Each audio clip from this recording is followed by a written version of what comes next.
안녕하세요. 맨사가 알려주는 오늘의 테슬라 뉴스 2월 13일입니다. 첫 번째 뉴스, 테슬라 FSD 11.3이 제한적인 출시를 한다는 소식인데요. 일론 머스크가 FSD 베타 버전 11.3을 이번 주에 제한적으로 출시할 것이라고 언급했습니다. 이번 버전은 일론 머스크가 예전부터 자꾸 나온다고 많이 올렸었는데 되게 늦춰지는 것 같네요. 어려움이 많은 것 같습니다. 최근에 일론 머스크가 올린 글을 보면 C 언어로 되어 있는 거를 고치다 보니까 좀 어려움이 많다고 했었는데요. 프로그램을 가볍게 만들려면 C 언어도 필요하긴 하지만 아마 현재 시스템을 굴리거나 호환하는 데 문제가 있는 것 같습니다. 아마 시간이 해결해 주지 않을까 싶네요. 뭐 큰 문제는 아니니까요. 두 번째 뉴스입니다. 테슬라 한국에서 2023년에 세대 팔다 소식입니다. 제가 썸네일로 어그로도 끌었는데 제가 속지 말라고 일부러 그렇게 적었습니다. 2월 각 지자체 보조금 확정 후 3월부터 본격 인도 예정이고요. 최근 입학 물량은 약 1200대 정도 된다고 합니다. 근데 이런 거 무조건 악마의 편집으로 악의적인 기사가 나올 건데요. 예를 들면 테슬라 수요 급감, 세대 팔았다 라든지 막 이런 기사들은 조금만 찾아보셔도 금방 보셨을 거예요. 사실 너무 옛날부터 써먹었던 거라서 너무 뻔해서 좀 지겹네요. 진짜 오래전부터 아마 테슬라를 좋아하시는 분들은 이미 좀 악의적인 뉴스라는 걸 아시겠지만 테슬라 주로 나오는 그런 이상한 그 악의적인 뉴스들이 몇 개 있습니다. 뭐 예를 들어서 분기 초에 기가 상하이에서는 내수보다 수출에 집중해서 내수 판매량이 낮은데요. 이걸 두고 테슬라 수요 급감이라고 써버립니다. 한국처럼 말이죠. 미안하지만 테슬라의 한국은 그렇게 사실 큰 시장도 아니고요. 이렇게 세대 들어올 때도 있습니다. 하지만 연간으로 보면 충분히 실적은 나오고요. 그래서 매달 실적에 휩쓸리기보다는 적어도 분기까지는 보고 판단하시길 바랍니다. 또 다른 악의적인 뉴스는 FSD 사망사고 소식이라든지 테슬라 단차 불량 이런 뉴스들도 많이 보셨을 거고요. 특히나 또 리콜 뉴스도 많이 보셨을 겁니다. 테슬라 몇십만 대 리콜 이런 뉴스 많이 보셨을 거예요. 근데 내용을 좀 자세히 읽어보면은 사실 리콜이 아니에요. 왜냐면 제가 테슬라 리콜에 대해서 예전에 블로그에서도 말씀드린 적이 있는데 왜 리콜이 아니냐? 소프트웨어 업데이트로 끝나는 경우가 많기 때문이죠. 가령 우리가 아이폰을 iOS 업데이트를 할 때 이걸 리콜이라고 안 부르잖아요. 집에서 와이파이 켜고 하거나 그냥 데이트 켜서 업데이트하면 되는데 이걸 리콜이라고 부르지 않죠. 우리가 통상적으로 생각하는 리콜은 예를 들어 진짜로 하는 그 자동차 리콜이라고 예를 들면 자동차에 뭔가 심각한 결함이 생겨서 내가 이 자동차를 정비소나 서비스센터에 맡긴 다음에 수리를 해서 나한테 돌려주는 것. 그래서 그 제조업체가 그것에 대한 손해를 입어야 되는 것. 보통 그렇게 생각을 하는데 이렇게 그냥 업데이트를 하면 되는 걸 리콜로 부르는 게 말이 될까요? 테슬라도 그런 아이폰이랑 마찬가지로 리콜이 아니라 단순 업데이트라고 부르는 것이 맞지만 타 내연기관 업체에서는 이런 방식으로 차를 수리라고도 말하긴 좀 그렇지만 어쨌든 이런 방식이 존재하지 않기 때문에 그냥 그들 기준에 맞춰서 리콜이라고 부르는 겁니다. 하지만 잘 모르는 사람들은 진짜 테슬라가 리콜한 줄 알고 놀라시더라고요. 저한테도 몇 번 테슬라 리콜 뉴스를 전달해 준 친구들이 있어요. 어쨌든 만약 위 언급한 뉴스 등으로 주가가 떨어진다면 그때는 정말 기회입니다. 요즘엔 사실 다들 이 정도는 아셔서 주가에 큰 영향은 없더라고요. 세 번째 뉴스입니다. 2022년 전 세계 플러그인 전기차 판매가 연간 1000만 대 돌파 소식인데요. 2년 전년 대비 55% 증가한 수치입니다. 1위는 테슬라 Y로 10만 대를 팔았고요. 2위는 비아디 7만 대, 3위는 테슬라 모델 3 6만 대입니다. 제가 앞에서 악의적인 뉴스 몇 가지 언급해 드렸는데 또 하나 더 있습니다. 바로 테슬라의 점유율 하락 소식인데요.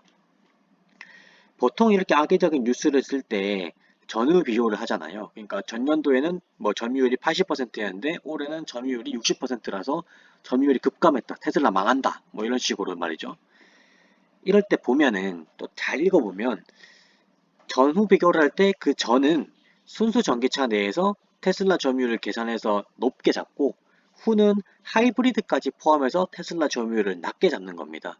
그래서 마치 테슬라 점유율이 폭락해서 앞으로도 망할 것 같은 뉘앙스의 기사를 쓰는 경우가 많죠. 그게 아니라고 하더라도 하이브리드까지 그냥 다 포함해서 테슬라의 성과를 폄하하기도 합니다. 하지만 하이브리드가 과연 전기차일까요? 몰아보신 분들은 아시겠지만 전기차라고 부를 수는 없습니다. 저는 그렇게 부르고 싶지 않아요. 그냥 연비 좋은 내연기관이라고 부르고 싶어요. 왜냐면 이거 속도 조금만 밟아도 그냥 휘발유 써버리잖아요. 이걸 꼼수로 현재 돌아가는 친환경 정책을 속일 수는 없고요. 실제로도 그렇습니다. 하지만 도요타는 제가 예전에 일본 기업은 일본 특유의 그 특성이 좀 뭐랄까 변화를 잘 하지 않는다고 할까요? 어, 되게 좀 올드하다고 해야 되나? 뭐 예를 들면은 예전에 우리 코로나 집계할 때 막 그래프를 그리잖아요. 이제 일본이 그거를 이제 벽에다가 그래프를 그렸는데 뭐 이렇게 100명, 200명씩 나올 때는 그리기 쉽죠. 근데 갑자기 10,000명이 나오잖아요. 그래서 걔네들이 어떻게 그렸는지 알아요? 천장까지 이어서 그렸습니다. 그래프를 이렇게 쭉 이어서 천장까지 그려버린 거죠. 그렇게 고지식하고 뭔가 이 응용을 할 줄 모른다는 거죠. 그래서 그런지는 모르겠지만 도요타도 사실 전기차로 가는 것을 사실상 거의 뭐 포기 선언에 가깝게 말을 했고 자기네들은 하이브리드에다가 중시를 하겠다라고 말했습니다. 근데 제가 앞서 말한 것처럼 하이브리드는 사실 전기차가 아니다 라고 말씀드리고 싶고요. 어쨌든 뭐 실제로 테슬라의 순수 전기차 점유율이 하락해도 괜찮습니다. 점유율은 말 그대로 전체 시장 안에서 차지하는 비율을 의미하잖아요. 만약 전체 시장의 성장 속도가 나의 성장 속도보다 크다면 나는 성장하지만 점유율은 하락했다는 겁니다. 가령 전기차가 22년에 100대 팔렸다고 가정을 했을 때 그중 테슬라가 80대를 팔아서 80%의 점유율을 확보했지만 23년에 전기차 시장이 급격하게 증가해서 1000대가 팔렸는데 그중 테슬라가 최대 생산 캐파로 700대를 팔아서 점유율을 70% 확보한다면 이건 점유율이 10%포인트 떨어져서 안 좋다고 봐야 될까요? 아니면 테슬라가 그래도 전년에 80대에서 700대로 성장했으니 좋다고 봐야 될까요? 당연히 후자죠. 테슬라가 생산량을 10배 이상 늘렸지 않습니까? 지금은 이런 상황인데 이게 아다르고 어다른 것처럼 점유율에 포커싱을 맞춰서 테슬라 점유율 하락 마치 큰 일이 생기고 테슬라가 망할 것처럼 언급을 해버린다는 거죠. 중요한 거는 시장의 성장 속도입니다. 어쨌든 애플도 그 애플 iOS가 점유율이 그닥 크지 않습니다. 대충 한 30% 내외인데요. 하지만 애플의 시총은 1위죠. 그만큼 중요한 게 시장이 얼마나 큰지 그리고 시장이 얼마나 빠르게 성장하는지 그 안에서 그 기업은 잘 성장하는지입니다. 전기차는 제가 말씀드린 것처럼 정책적인 환경을 등에 업고 아주 급속하게 성장하고 있는데요.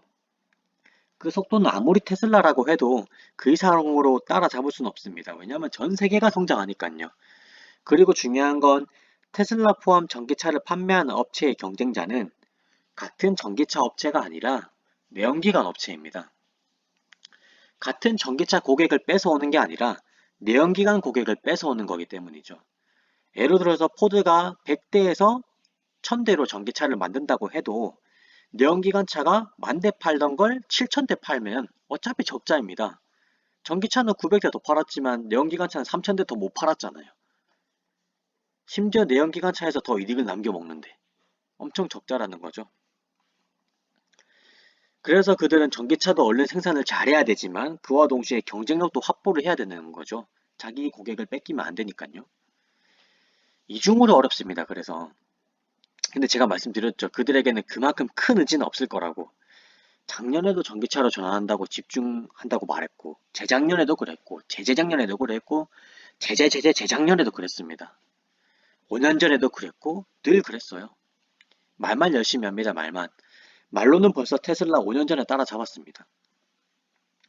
근데 그게 말처럼 안 되니까 광고주의 힘을 이용해서 악의적인 기사를 쓰는 거죠. 제가 앞서 말씀드린 여러 가지 기사들 말이죠.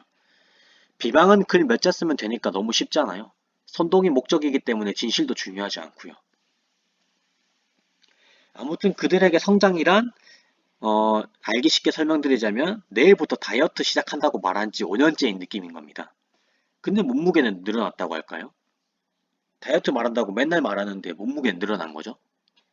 근데 이미 내 식습관은 폭식에 배달 음식으로 맞춰져 있어서 이미 엉망이고 체력도 너무 떨어져서 운동도 잘 안 되고 그나마 나의 이 몸은 나의 체력, 나의 생명과 연관이 돼 있고 나 자신의 문제이기 때문에 심각성을 느끼면 노력이라도 하잖아요. 근데 저거는 조직이 문제이기 때문에 거기 속한 조직원들은 다른 생각을 하고 있을 수도 있어요. 왜냐? 내가 살찌는 게 아니라 조직이 살찌는 거니까요. 내가 나태해진다고 해도 내가 살찌는 게 아니라 조직이 살찌는 거죠. 조직이 살이 찜으로써 내가 더 편해지고 더 맛있는 음식을 먹을 수 있으니까요. 그래도 상관없으니까. 그들에게는 그러다 조직에 성인병이 걸려서 큰일이 나도 괜찮아요. 이미 그들은 마음껏 먹고 나왔으니까요. 물론 저도 이게 제 오판이길 바랍니다만 왜냐하면 테슬라도 실질적인 경쟁자가 있어야 더 멀리 갈 것이기 때문이죠. 어쨌든 현재까지 상황을 놓고 판단해 보았을 때는 저는 현재 내연기관 업체들은 딱 이런 상황이라고 생각을 하고 있고요. 그나마 그 중에서 몇몇은 노력을 하려고 이제 반도체도 설계 맡기고 하려고는 있지만 그래도 부족하지 않나 싶긴 합니다. 맨살가 알려주는 오늘의 테슬라 뉴스는 여기까지입니다. 감사합니다.